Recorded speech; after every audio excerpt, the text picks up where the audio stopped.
1939 1939 में द्वितीय विश्व युद्ध की शुरुआत हो गई और 1941 में बॉलीवुड की एक इतनी भव्य फिल्म का प्रदर्शन हुआ कि उतनी भव्य फिल्म उससे पहले कभी नहीं आई थी। हॉलीवुड के एक बहुत ही प्रख्यात निर्देशक हैं सिसिल बी डेविल। इनका नाम एक मुहावरा बन चुका है, बड़ी फिल्मों के साथ भव्य फिल्में जो बहुत ही बड़े पैमाने पर बनाई जाती हैं। पहली बार एक उस भव्य पैमाने पर बनी फिल्म भारतीय दर्शकों के सामने बॉलीवुड लेकर आया और उस फिल्म का नाम है सिकंदर, जिसके कि मुख्य कलाकार थे पृथ्वीराज कपूर। हमने देखा कि पृथ्वीराज कपूर मूक फिल्मों के समय से ही फिल्म विधा के साथ जुड़ गए। उन्होंने भारत की पहली फिल्म आलम आरम में भी अभिनय किया और उसके बाद न्यू थिएटर्स की बहुत सारी फिल्मों में उन्होंने काम किया कलकत्ता जाकर। और मिनरवा मूवी टोन की ये फिल्म है 1941 की सिकंदर, जिसमें पृथ्वीराज कपूर ने टाइटल रोल प्ले किया सिकंदर का। और उसके सामने देखा जाए तो जो नायक है फिल्म का वो पुरू है, जो सोहराब मोदी जी ने प्ले किया है। और सिकंदर क्योंकि पुरू को ऑपोजिशन दे रहा है, द्वंद्व दे रहा है, तो एक तरीके से सिकंदर का जो पात्र है इस फिल्म में वो एंटी हीरो का है। खलनायक तो नहीं कह सकते, क्योंकि जिस भव्यता के साथ प्रस्तुत किया गया है सिकंदर को, उससे वो एंटी हीरो ही कहलाया जा सकता है, खलनायक नहीं। फिल्म के नायक हैं पुरू अर्थात पोरस, जो सोहराब मोदी ने स्वयं प्ले किया है। और फिल्म की नायिका हैं वनमाला, जो रुखसाना नाम की ईरानी राजकुमारी का रोल प्ले कर रही हैं इस फिल्म के अंदर। और कल्पना के आधार पे या पता नहीं ये ऐतिहासिक सत्य है या नहीं, लेकिन ये दिखाया उस फिल्म के अंदर कि रुखसाना से सिकंदर को लगाव हो गया, प्रेम हो गया जब उसने ईरान को फतेह किया। और उसके गुरु अरस्तु ने उसको समझाया कि स्त्रियों के प्रेम में मत पड़, ये तेरे को बर्बाद कर देंगी। जो तू विश्व विजेता बनने के लिए निकला हुआ है, तू अपने उस पद से भ्रष्ट हो जाएगा। और ये समझाकर और उसको अपने मार्ग पर लगाकर भारत पर आक्रमण करने के लिए छोड़कर अरस्तु वापस यूनान लौट जाते हैं। और ये जो पात्र है वनमाला जो प्ले कर रही हैं रुखसाना, ये भारत आकर पोरस को राखी बांधकर अपना भाई बना लेती हैं और उससे ये वादा ले लेती हैं कि अगर उसने सिकंदर को युद्ध में हराया भी तो वो उसकी जान नहीं लेगा। इस प्रकार से पात्रों को, सिकंदर और पोरस को, ऐतिहासिक संबंधों के अतिरिक्त एक मानवीय रिश्तों में भी बांधा गया है इस फिल्म में। और इस फिल्म के साथ क्या हुआ कि जब 1941 में ये फिल्म रिलीज़ हुई और बहुत ही भव्य पैमाने पर ये फिल्म बनी है, आई थिंक उस समय तक की ये भव्यतम फिल्म है 1941 की। और इसके अंदर सोहराब मोदी जो निर्माता भी हैं, निर्देशक भी हैं और मुख्य पात्र का अभिनय भी कर रहे हैं। उन्होंने इस फिल्म की शूटिंग वास्तविक लोकेशंस पर जाकर की और उन्होंने उसके लिए बहुत भव्य सेट भी बनाए। और इसका जो युद्ध का जो क्लाइमेक्स के अंदर जो सीन है वो इतना, मतलब आप उसको देखो 1941 के हिसाब से इतना भव्य युद्ध का जो दृश्य है उससे पहले कभी भी किसी बॉलीवुड फिल्म में नहीं आया था। जब बॉलीवुड की साइलेंट फिल्मों का दौर चल रहा था तब माइथोलॉजिकल और ऐतिहासिक फिल्में बन रही थीं और स्टंट फिल्में भी बन रही थीं, लेकिन ध्वनि के आते ही ये सामाजिक फिल्मों के सामने एक छोटी कैटेगरी में चली गई, लेकिन सिकंदर फिल्म के माध्यम से सोहराब मोदी ऐतिहासिक फिल्म को वापस उसके गौरवशाली रूप में लेकर आए और एक बहुत ही भव्य फिल्म को दर्शकों के सामने प्रस्तुत किया।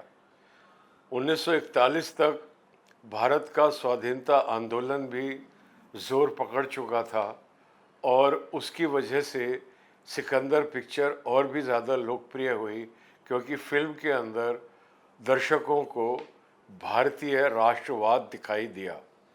जो पुरु के चरित्र के माध्यम से, जो पुरु के राज्य के माध्यम से वो जो भारतीय जो पर्व मना रहे हैं, त्यौहार मना रहे हैं, वो भारतीयता का जो महिमा मंडन हुआ है इस फिल्म के अंदर, उससे भारतीयों के आत्मगौरव को बहुत पोषण मिला होगा उस समय पर। और जीते देश हमारा, जीते देश हमारा इसका एक गाना है, मार्चिंग सॉन्ग है, और वो उस समय दर्शकों को लगा होगा कि वो भारतवर्ष की जीत के लिए गाया जा रहा है। तकरीबन ऐसा ही अंग्रेज़ों को भी महसूस हुआ। हालांकि बॉम्बे सेंसर बोर्ड ने इस फिल्म की परमिशन दे दी थी स्क्रीनिंग की, लेकिन बाद में उनको लगा कि उनसे कुछ गलती हो गई और जो कैंटोनमेंट के सिनेमे थे वहाँ पर इसके प्रदर्शन पर रोक लगा दी गई। तो सोहराब मोदी के बारे में, सोहराब मोदी की इस चित्र के बारे में अधिक जानने से पहले थोड़ा बहुत हम सोहराब मोदी जी के बारे में भी जान लेते हैं। सोहराब मोदी जी का जन्म 2 नवंबर 1897 को तत्कालीन बॉम्बे में हुआ एक पारसी परिवार में। इनके पिता इंडियन सिविल सर्विस में थे, जिनकी पोस्टिंग रामपुर में हुई उत्तर प्रदेश में, जहां पर सोहराब मोदी ने अपना बचपन काटा और उनको हिंदी और उर्दू भाषा का ज्ञान भी हुआ और इन भाषाओं के प्रति उनके मन में प्रेम भी उत्पन्न हुआ। स्कूलिंग के बाद में 16 वर्ष की आयु में अपने भाई केकी मोदी के साथ में इन्होंने एक टूरिंग टॉकी चलानी चालू करी, फिल्मों का प्रदर्शन करना चालू किया। जाहिर है उस समय साइलेंट फिल्में ही रही होंगी, विदेशों की भी और भारतीय भी, दादा साहब फाल्के की, उनका उन्होंने प्रदर्शन किया। और जैसा कि वी शांताराम के साथ हुआ, एडविन एस पोर्टर के साथ हुआ, ऐसा ही सोहराब मोदी जी के भी साथ हुआ होगा कि इन फिल्मों का जब उन्होंने प्रदर्शन किया और दर्शकों की जब रिस्पॉन्स देखी तो उनको देखकर उनको इस बात का ज्ञान हुआ कि दर्शकों की नब्ज़ किस तरह से पकड़ी जा सकती है। ध्वनि के आते आते ये फिर उन्होंने 26 साल की उम्र में एक थिएट्रिकल कंपनी भी स्थापित कर ली, जो पारसी थिएटर के ड्रामे, पारसी थिएटर माने आगा हश्र कश्मीरी द्वारा लिखे गए शेक्सपियर के उर्दू तर्जुमे को पारसी थिएटर बोला जाता है। तो पारसी थिएटर के ड्रामों का इन्होंने प्रदर्शन चालू किया। 26 वर्ष की आयु में थिएट्रिकल कंपनी स्थापित करके पूरे भारतवर्ष का दौरा किया और इनके अभिनय को बहुत तारीफ मिलने लग गई। लेकिन ध्वनि के आते आते थिएटर का जो आकर्षण था वो कम होने लग गया और तब सोहराब मोदी जी ने पूरी तरीके से अपना ध्यान सिनेमा की ओर मोड़ा।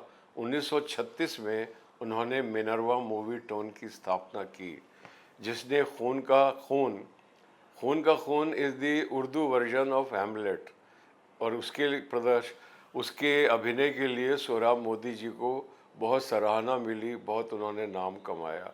उसके बाद में उन्होंने 1938 में मीठा जहर, शराब के जो दुष्परिणाम होते हैं उनके ऊपर उन्होंने फिल्म बनाई, और एक फिल्म बनाई तलाक, जिसमें उन्होंने मुद्दा उठाया कि स्त्री को एक, अगर वो शादी में खुश नहीं है तो उस शादी से बाहर निकलने का उसको मौका मिलना चाहिए। तो इस प्रकार की सामाजिक जागरूकता की क्रांतिकारी फिल्में बनाते हुए आखिरकार 1939 में जब उन्होंने पुकार फिल्म का निर्माण किया, जिसको एक नवयुवक राइटर कमाल अमरोही ने लिखा, नसीम बानो ने नूर जहाँ का रोल किया और चंद्र मोहन ने जहांगीर का, और स्वयं सोहराब मोदी ने एक राजपूत राजा का रोल किया उस फिल्म के अंदर। ये फिल्म बहुत लोकप्रिय हुई, बहुत पैसा कमाया इस फिल्म में, और उन्होंने जितना भी पैसा कमाया लगता है उन्होंने सारा का सारा पैसा अपनी 1948 की 1941 की प्रोडक्शन सिकंदर में लगा दिया। सिकंदर की भव्यता के बारे में जैसे मैं पहले ही बोल चुका हूँ, जितना बोला जाए कम है। उसके भव्य सेट, उसके युद्ध के जो दृश्य हैं, वो उससे पहले कभी नहीं देखे गए थे। सिकंदर फिल्म ने वो पैराडिम को स्थापित किया, जिसको आगे बढ़ाते हुए के आसिफ ने 1960 में मुग़ल आज़म की रचना की। मुग़ल आज़म पूरी तरीके से, अगर आप सिकंदर फिल्म को देखेंगे तो आप पाएंगे कि मुग़ल आज़म के युद्ध के दृश्य, मुग़ल आज़म के सेट, मुग़ल आज़म के चरित्र चित्रण पूरी तरीके से सोहराब मोदी की सिकंदर से प्रभावित है। तो इस प्रकार सोहराब मोदी ने अपनी कंपनी मिनर्वा मूवीटोन के माध्यम से बॉलीवुड पर अपनी अमिट छाप छोड़ी, और स्वतंत्रता के बाद भी वो फिल्में बनाते रहे, जिसमें झांसी की रानी, मिर्ज़ा गालिब, जेलर और नौशेरवान आदिल प्रमुख फिल्में हैं। तो हम देख रहे हैं कि जो हिंदी सिनेमा है, जिसके बारे में, हिंदी के बारे में जो राजनीति की जाती है कि हिंदी हिंदी हार्टलैंड की भाषा है, ये साउथ के ऊपर इम्पोज़ की जा रही है, इस प्रकार की जो बातें हो रही हैं फालतू की, वो कितनी बुनियादहीन है, उनकी कोई कोई फाउंडेशन नहीं है। हम देख सकते हैं, अभी तक हमने देखा हिंदी सिनेमा की स्थापना में जो 5 नाम हमने अभी तक गहराई से समझने का प्रयास किया। Sohrab Modi, he is a Gujarati Parsi. Ardeshir Irani, he is a Gujarati Parsi. V Shantaram, he is a Marathi speaking Maharashtrian. And Himanshu Rai और उनके जितने भी साथी हैं वो बंगाल से आए हैं। और जो हमारे न्यू थिएटर्स के बीएन सरकार, वो भी बंगाल के हैं और बंगाली में फिल्में बना रहे हैं।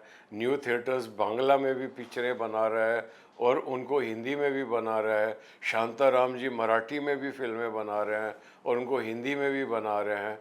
और इस प्रकार से बाद में साउथ के एवी मैयप्पन और जेमिनी थिएटर, जेमिनी बैनर वाले भी आएंगे, जो तमिल, तेलुगु और हिंदी में फिल्में बनाएंगे।